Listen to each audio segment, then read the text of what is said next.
Meanwhile, 133 million rand has been set aside by the eThekwini Municipality to buy new water tankers. It comes as communities battle with water supply problems months after deadly floods swept the province.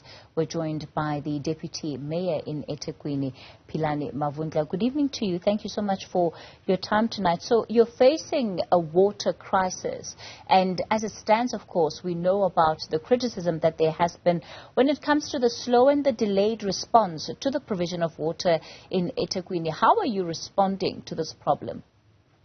Good evening, Katie and the listeners. Yes, we've taken a decision as a council that in this financial year we'll be buying our own water tankers on top of the 160 that we have. We're buying another 50 water tankers. This will assist us in areas where we cannot get the network, at least for a few years to come.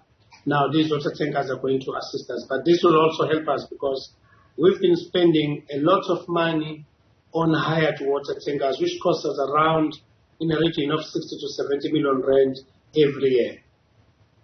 How are you going to ensure that this important infrastructure, number one, is protected, and number two, that it will be able to do more than what some of the private contractors have been doing when it comes to reaching the communities of eThekwini that desperately need water?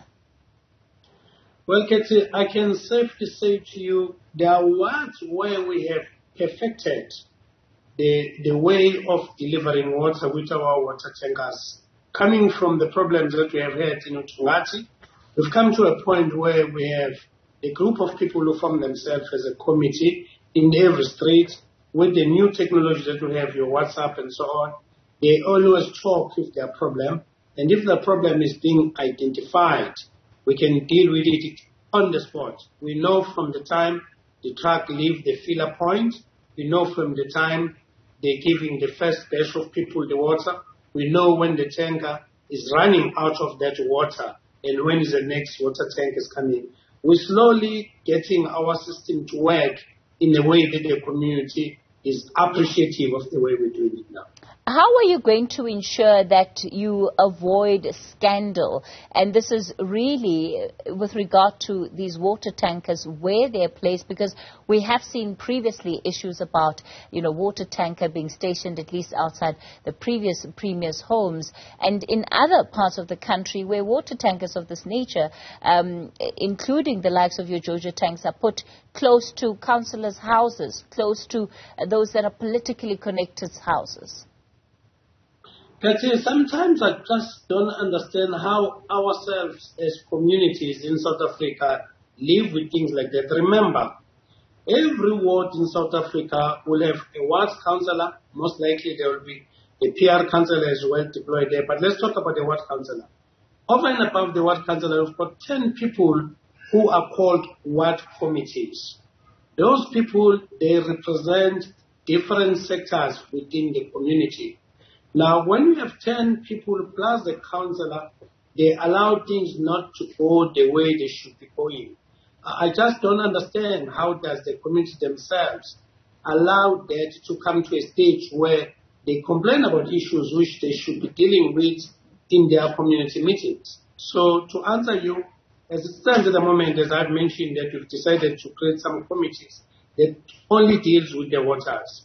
The water committees should be part of these things so that they can be the eyes of the community in taking that service to the people. How long is it going to take to repair the water treatment plants that were damaged as a result of the floods? Because while you are increasing the water tankers, we know that there are lots of areas that are also still experiencing intermittent water supply.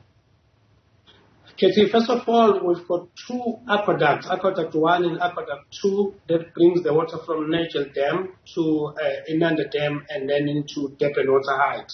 Those pipes are so big that they are 1.2 meter diameter.